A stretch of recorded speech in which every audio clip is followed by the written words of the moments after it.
दोस्तों नमस्कार। आज दिल्ली असेंबली इलेक्शंस का रिजल्ट आया जिसमें भारतीय जनता पार्टी 48 सीट और लगभग 45.56% वोट परसेंटेज के साथ विजयी हुई है। दूसरे नंबर पर आम आदमी पार्टी है जिनको 22 सीटें मिली, लेकिन महत्वपूर्ण बात यह है कि वो लोग लगभग 43.57% वोट प्रतिशत लेने में सक्षम हुए हैं। और एज यूजुअल कांग्रेस पार्टी को पिछले अगर 2 इलेक्शंस असेंबली के देखे जाए तो जो रिजल्ट रहा है सेम रिजल्ट इस इलेक्शन में भी रहा। लेकिन कांग्रेस पार्टी कहीं कहीं पर जहां पर अपना जनाधार खो रही थी वहां पर कहीं ना कहीं पर आम आदमी पार्टी का वोट काटने में सक्षम रही है, जिस कारण से वहां पर भारतीय जनता पार्टी की सीट निकल पाई है। तो कांग्रेस पार्टी को अगर हम साइड रखें और पर्टिकुलरली आम आदमी पार्टी और भारतीय जनता पार्टी के बीच जो इलेक्शन हुआ, जिसमें अगर देखा जाए तो कहीं ना कहीं पर इसके पहले भी हमने कहा है कि अरविंद केजरीवाल वर्सेस ऑल का इलेक्शन ये रहा। भारतीय जनता पार्टी इस इलेक्शन को जीती है, उसके लिए उनको बहुत बहुत बधाई। उनकी रणनीति सक्सेस की तरफ उनको लेकर गई। दूसरी तरफ आम आदमी पार्टी एक अच्छा इलेक्शन लड़ी। मैं इसलिए अच्छा कह रहा हूं कि एक तरफ भारतीय जनता पार्टी का जो तंत्र है, जो अर्थबल है, उसके सामने एक वैकल्पिक राजनीति जो 2013 में जन्म लेती है दिल्ली असेंबली इलेक्शन में, और लगभग 28 सीटें जीतती है और सौभाग्यवश उस समय वो सरकार बनाने में भी सक्षम होती है, लेकिन किसी कारणवश सरकार नहीं चलती है और 2014 फरवरी के महीने में अरविंद केजरीवाल इस्तीफा दे देते हैं और फिर से 2015 में असेंबली इलेक्शन होता है, जिसमें आम आदमी पार्टी भारी मात्रा में 67 सीटों के साथ 70 में से विजयी होती है। तो एक बहुत ही स्ट्रॉन्ग कमबैक करके आम आदमी पार्टी आती है।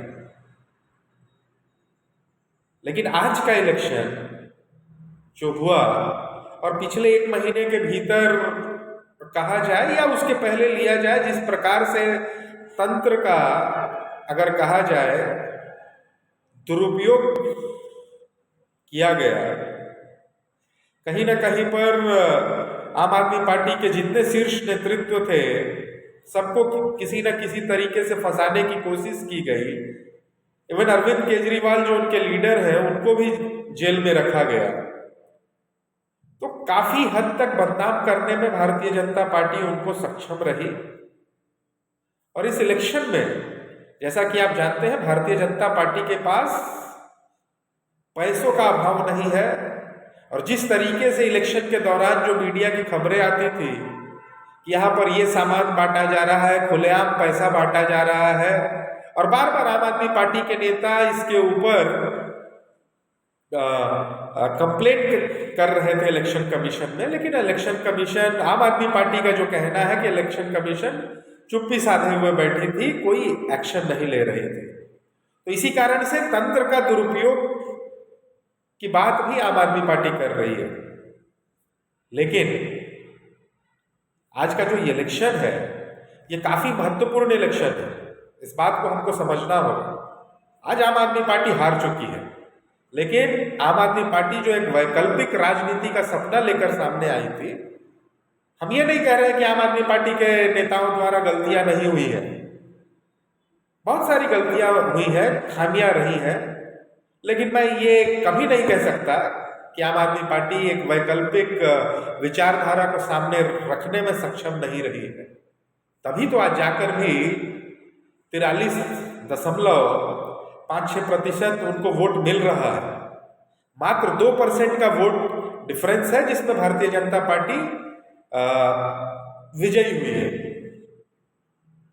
तो इस टोटल इलेक्शन को देखा जाए, आज एक हताशा होगा आम आदमी पार्टी के कार्यकर्ताओं के भीतर।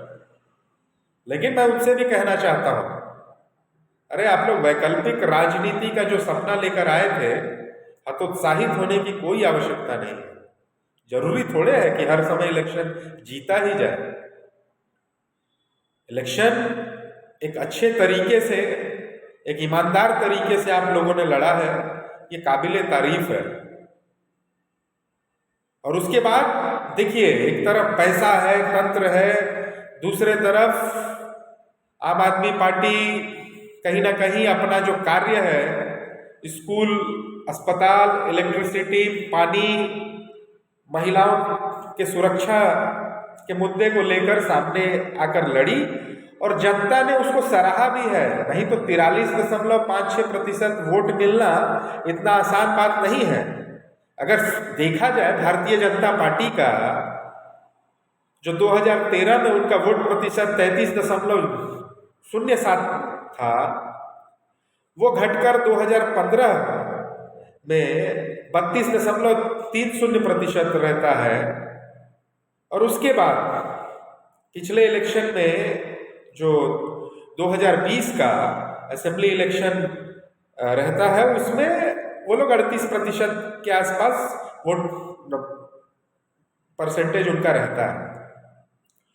तो उन सारे ट्रेंड को अगर देखा जाए तो आम आदमी पार्टी कहीं बहुत खराब प्रदर्शन नहीं की है।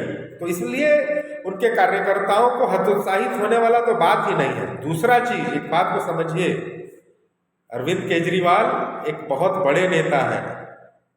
अरविंद केजरीवाल कमबैक करने के तो माहिर हैं। अरविंद केजरीवाल 2013 के इलेक्शन में 28 सीटें आती हैं, 2014 में इस्तीफा देना पड़ता है, 2015 में एक स्ट्रॉन्ग कमबैक 67 सीट के साथ आते हैं। आप पंजाब के इलेक्शन को अगर देखिएगा तो आम आदमी पार्टी वहां पर मात्र 20 सीट के आसपास 2017 असेंबली इलेक्शंस में लाती है। लोग कहते हैं कि नहीं, आम आदमी पार्टी खत्म हो गई, पंजाब में भी वो जादू उनका नहीं चला। और जब लास्ट असेंबली इलेक्शन मेरे ख्याल से 2022 का, उसमें आम आदमी पार्टी 92 सीट्स के साथ विजयी होती है 117 असेंबली सीट में।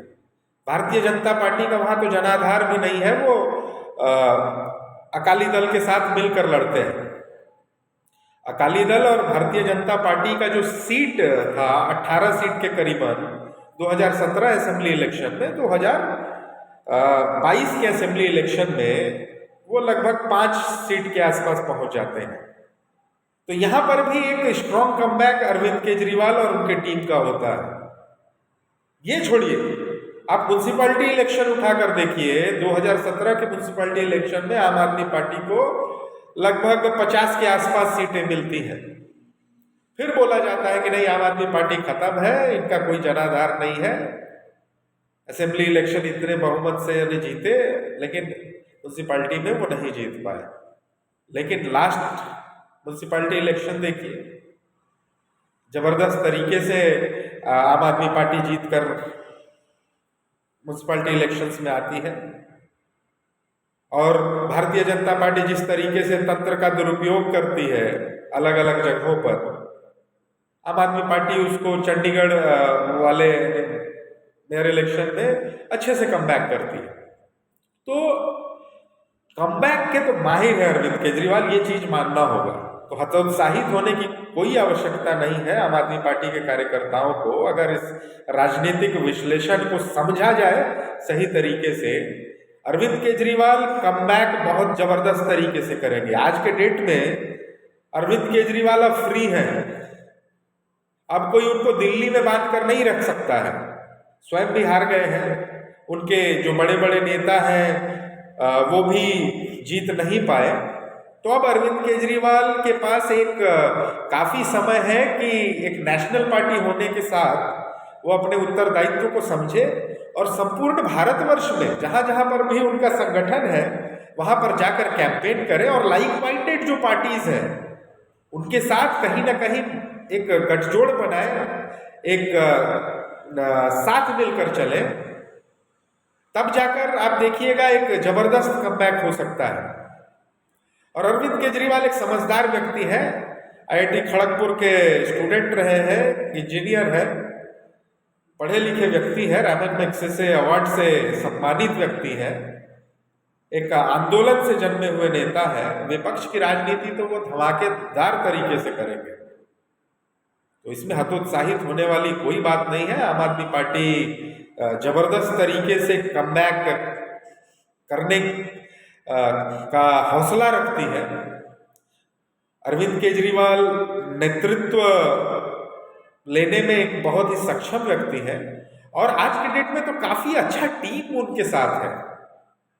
देखिए, बार बार इलेक्शन आप जीतेंगे ऐसा नहीं होता है, लेकिन आप किस तरीके से अपने टीम को सहेज के रखने में सक्षम होते हैं ये आने वाले दिनों में देखने को मिलेगा कि किस प्रकार से अरविंद जी अपना स्ट्रैटेजी ले रहे हैं और किस तरीके से अपनी पार्टी को आगे लेकर बढ़ रहे हैं। हम तो आशा करेंगे कि वैकल्पिक राजनीति जहां कहीं भी हो, चाहे वो उड़ीसा में हो, चाहे प्रशांत किशोर बिहार में एक नया इनिशिएटिव लेकर चल रहे हैं, उड़ीसा में नवीन पटनायक जी का जबरदस्त कार्यकाल रहा है और काफी डेवलपमेंट देखने को मिला है।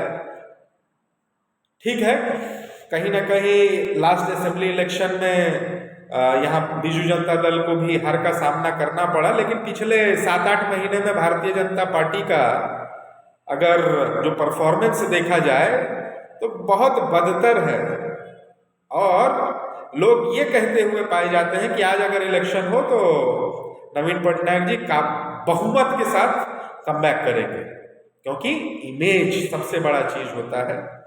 इमेज उस तरीके का माने उसको बनाए रखने में नवीन पटनायक जी काफी आगे रहे हैं। मैं आशा करता हूं कि अरविंद केजरीवाल भी, उनको पूरा देश देखता है, ईमानदार राजनीति के एक चेहरा है वो, और जो उनके विरोधी हैं वो लोग भी, योगेंद्र यादव हो, वो लोग भी कहते हैं कि नहीं नहीं अरविंद जी हो सकता है उनका डिक्टेटोरियल एटीट्यूड हो, लेकिन अरविंद केजरीवाल करप्ट है, वो वैसा मान नहीं सकते। ये योगेंद्र यादव अपने बहुत सारे इंटरव्यूज में कहते हैं। तो आम आदमी पार्टी के लिए अगर कहा जाए तो एक अच्छा परफॉर्मेंस रहा है। ठीक है, सीटें नहीं निकल पाई, उनके बड़े बड़े नेता हार गए, लेकिन वैकल्पिक राजनीति आज भी जिंदा है। आज भी दिल्ली के 43.56% लोग अरविंद केजरीवाल पर अपना भरोसा जता रहे हैं। तो आने वाले दिनों में वैकल्पिक राजनीति अपने आप को सहेजे, अपने आप को मजबूत करे, अच्छे अच्छे लोगों को साथ में ले, अच्छी अच्छी पार्टियों के साथ गठबंधन करे और एक साथ मिलकर भारतीय जनता पार्टी के विरुद्ध खड़े होने में वो लोग सफल हो, ऐसा कामना हमारा भी रहेगा। और पूरा देश उनकी तरफ देख रहा है कि एक सफल विरोधी की तरह, एक जबरदस्त विरोधी पार्टी की तरह वो दिल्ली में ही नहीं पूरे भारतवर्ष में आगे की ओर बढ़े। बहुत बहुत धन्यवाद साथियों, बहुत बहुत धन्यवाद।